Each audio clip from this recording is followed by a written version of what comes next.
Okay, so now I'm going to hand it over to Karine, who's going to share on step 5. That's it. It's over to you. My name's Karine Step. Hi, Karine.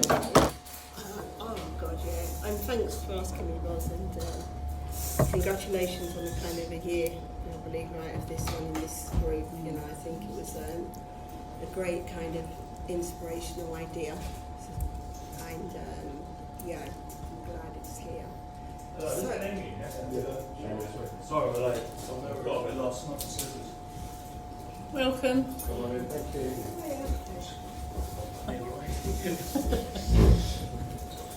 Yeah, I was just saying thank you, welcome, thank you.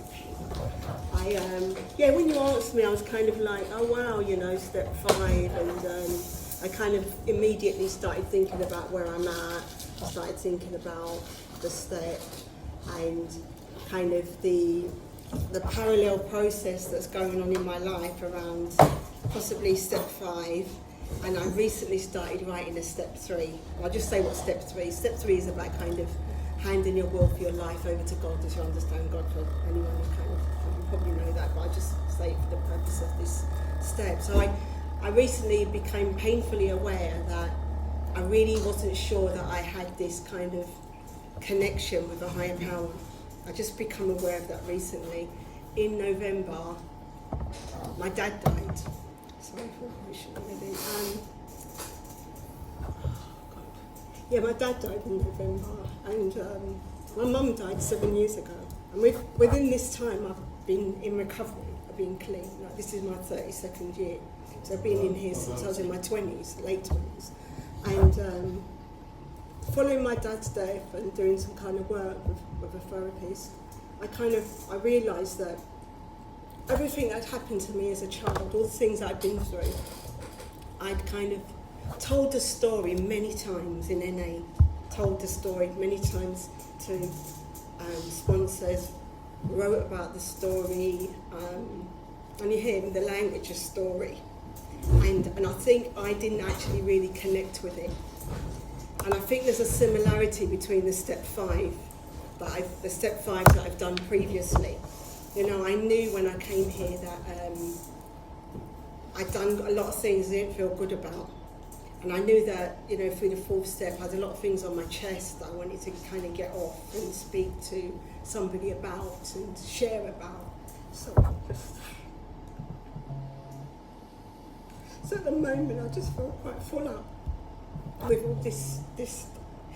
You know, there's a part in our literature that says, like, more will be revealed. So I feel like I'm in a more will be revealed phase, as well as kind of my dad dying, and my mum was cremated, she was never buried. So through my dad's death, he wanted to be buried. So we took mum from the house, our family home was in Jamaica, and we done a little bit of, you know, this is step 5 stuff, we've done a bit of a screechy. We went to the undertaker and we said, look, we've got our mother here, and there's quite a lot of laws around kind of, you know, burying someone with somebody. And we said, look, just slip her in the box, please. And that's what happened, you know, we kind of, mum went in with him. And I guess the reason why I'm saying that is because that felt more like the ending with mum than 7 years ago, because she was just there. And how does this connect to step 5? So, you know, they talk about finding somebody, getting a sponsor, you know, writing this stuff down, you know, the exact nature. I wasn't really kind of shy to do that. You know, I didn't really kind of feel hard for me to say, you know, that, you know, I'd lied, cheated, stolen, you know, slept with friends, partners, was a prolific criminal. You know, I used to wear a nurse's uniform and go out and graft because I thought that was a good disguise. You know, I had all these things I could connect to the 2nd step, which is about restoration to sanity. So I could see that a lot of the things that I spoke about in my step 5 were quite crazy. There were some of the things that I did. And I also, through being in recovery a minute, I also have recognised that a lot of the things I shared about were directly related to fear, control, you know, trying to remove myself from feeling any vulnerability. So if I slept with my friend's boyfriend, it means I wasn't feeling safe with my own, and he looked nice, and I didn't really think there was anything wrong with it, you know, and I shared about it. And I'm not sure how much I've really felt that stuff. My behaviour has changed a lot, you know, I'm not the person I was. I still feel like, and that's probably why we have to, or we don't have to, you can choose to, go through the steps. You know, you hear people saying, I did the steps. It's fine, I did the steps. And you hear other people saying, I did another set of steps, I've been through the steps again. I don't know what's right for anyone else. I can't speak for anyone else, I can only speak for myself. But it feels like, for me, that I will be revisiting this step in a different way than what I revisited it 10 years ago, or even 20 years ago. It will be, I feel like I'll be more in touch with the harm that I cause others. And I think that's because what's being revealed to me now is the harm that was done to me and how I survived that harm. Now, I survived that harm by kind of like, you know, that each one teach one. I went on to kind of harm. I come from a household, there was a lot of kind of abandonment. There was a lot of, you know, finding my dad in bed with the woman that wasn't my mum. There was a lot of being left with people that weren't my parents. There was a lot of feeling less than, not feeling okay. And I believe the stuff that I spoke about in the step 5 and felt safe enough to speak about were the things that I'd kind of done, and not in justification, but in a kind of almost like a reaction to that. And then coming here, I've got like some spiritual principles in my life, you know, honesty, open-mindedness and willingness. And I've tried to do that. You know, they say in the literature, we practice these principles in our affairs. I didn't really get that fully, what practice meant. You know, it's not I'm not, you know, complete clever English, but it's, I don't know if it's a pure or whatever, but I think it's not. I mean, there's probably some clever people in there who understands what I'm saying, but it's not a definitive word. That's what I'm trying to say. It's not a definitive word. It's something that's kind of like we do, or I do. So I've kind of like I said, I found somebody who was safe, you know, when I first got here. And the most safe thing about this person is they'd been there before me. They had some clean time. They worked the program. They showed up. That's all I needed. I just needed somebody who was here who seemed like they had, you know, went off their rocker. You know, years later, I was got my children. Well, maybe, but at the time, it's what I needed. Everybody who's been a sponsor in my life, at the time, they served their purpose and they did what I needed. And this kind of, I don't know if they mentioned it in step 4, but I don't know if it felt like a confession, but it felt like, it was just, it's felt like in the past I wasn't really feeling it. And thank God, even though I'm saying that now, I wouldn't say that I've kind of repeated those harms to individuals in my life. I've been pretty kind of, the person I've probably harmed the most is myself. I'm totally honest.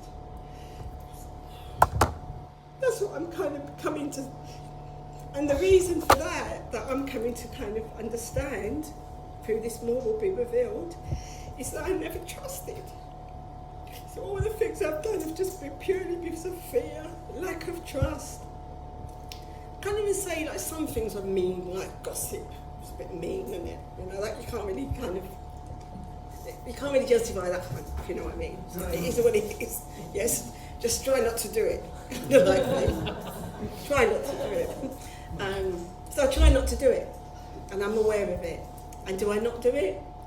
I try not to do it. That's the reality. But other things like, you know, talking about some of the things, like I said, I try not to. I remember a guy in Barcelona. I think it might have been there. It was Barcelona Convention. It was a world convention. I'm not sure. And he was about 20 years. And at the time, I was kind of, oh my God, he's 20 years. And I was like, I don't know, maybe 10. And I was like, oh, this guy's got the answer. You know, he's got all these years clean. He's the Messiah. Let me hear what he's got to say. And he said, when he first got to recovery, he used to lie, steal and cheat. That's what it was. I was a liar. It was American. I used to steal. I used to cheat. Blah blah blah. I said, okay. He said, but I just don't do that as much as I did when I first got here. That was it. That's what he said. And I held on to that because I still think that I can relate to that. I can relate to that, to the degree of the fears and to the degree of the trust that I've developed in a higher power. And I expect when I get back to the next 5 after I've done these 2, this 3 and 4 that I'm in now, that there'll be a different kind of, it will resonate with me differently. I think I will feel and I was thinking about it when I was coming here, that the things that I kind of probably am aware of now is how this lack of trust has kind of isolated me from my family. So I kind of, in a step 5 now, I would be probably talking about, the harm I might have done to my godchildren in recovery, where I've not been able to show up because I've been too busy trying to control everything, and I've been too tired, and I've been too distracted, and I've been too busy trying to get money because I want to get away from it. No. Because I don't want to feel what I felt as a child. I don't want to feel that vulnerability. I don't want to be that little girl that went to look for her dad and found him with another woman but didn't have any food for myself. I don't want anyone to say you can't live here anymore. I don't want anyone to say you can't work here anymore and I don't have what I need. So, they're the kind of things, the exact nature, or, the things I would be sharing about are, in the past, there'll be things about what I, how I behaved towards other people, the things that I did, the first one had been like, oh yeah, I used to go into the cloakroom at school, and I used to rattle all the coats, and anyone who had any change that day was no lunch, it was that, and I'm laughing about it in a funny sort of way, but that's exactly what I'm trying to say, that I think as the years have gone by, I think my higher power's kind of saying to me now, it's time to kind of feel some of this a little bit, Karine. It's time to kind of maybe connect with it. I don't think that there's going to be kind of terrible stuff that will come up in another 5, but there'll be kind of relational things, connection, am I showing up? Am I spending all my weekends with my partner who I'm not even really sure about, but I spend all my weekend with him? And then my family don't get to see me because that little girl's still inside of me trying to control everything.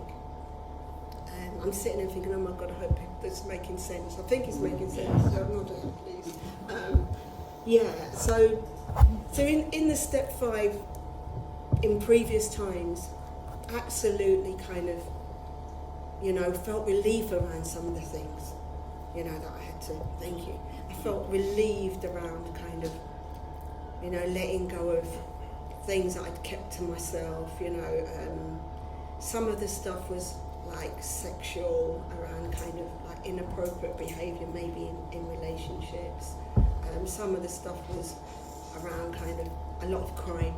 I was in and out of prison for many years, in a psychiatric hospital, and in the end, some of it was about kind of, stealing from family and taking stuff. And more so kind of in the latter years of recovery, it's been about lying to myself. Sometimes they say that in the end, lie about yourself. And I think that my chronic patterns have left me not thinking about myself as much because I've been too busy trying to kind of feel okay. Most of my recovery has been very external. It's been like externally dealing with the outside. And you're hearing us, it's an inside job. When it gets to it. When it gets to the inside. And it feels like, for me, it's kind of, and I don't know if it took my mum and dad to die, and my dad to go, because it feels like since that happened, there's been this kind of almost, this shift in how I'm kind of like experiencing myself at the moment. and the things I'm kind of like recognising within myself. And I'm not excusing the things that I've shared.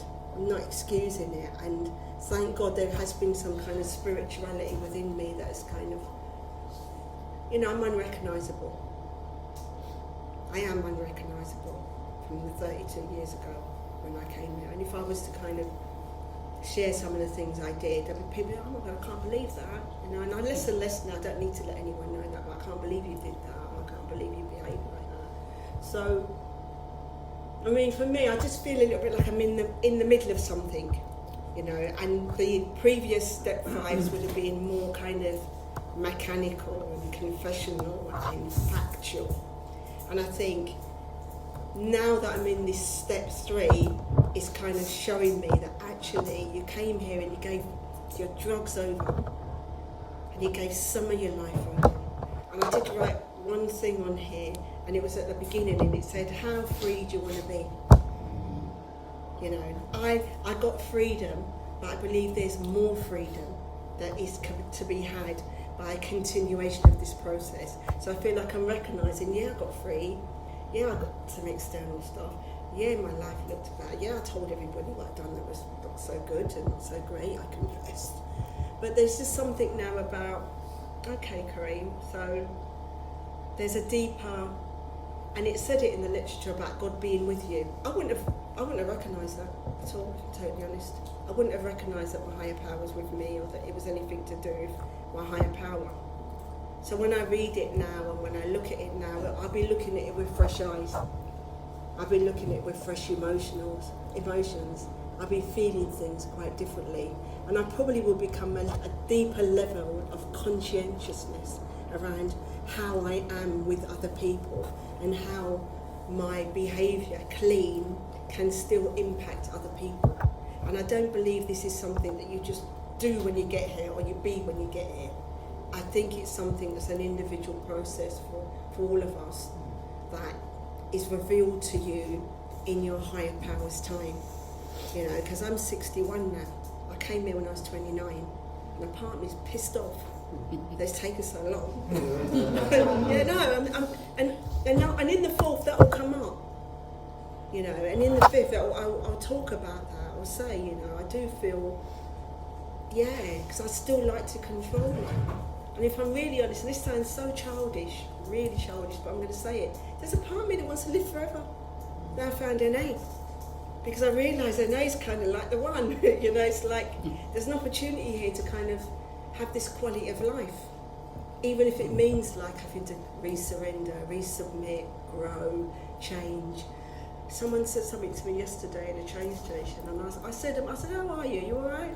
He said, yeah, it's a Jamaican guy. I said, yeah, man, I'm all right. And I said, yeah, you're cool. I go, you move now. He goes, yeah. He goes, but you know what? He goes, no matter what happens that we have to go through that's difficult, so there's always something that good that comes out of it. And I walked away and I thought, yeah, all right, you know. I didn't know. And I think that's how I kind of want to leave it. You know, going through the 5th step and sharing that, regardless of how many times you go around it or not, there's something good about it. Now, there's something. I'm decluttering at the moment. I'm not surprised I'm going to get to step 5 so the place will be empty. But I think it's a form of decluttering. You know? And it's like, how free do you want to be? And how much clutter have you got in your life right now? That's a rhetorical question. And I know I've got quite a lot of clutter. I've got a lot of clutter and I've got a lot of dust, and I've accumulated that in recovery. And I think the 5th step is about kind of like, you know, cleaning house. I mean, that might be from the Level Fellowship, that term, but you know what I mean, don't you? Cleaning up. And with that, I'll leave it. Thank you. Thanks, Karine. Hold on, I just...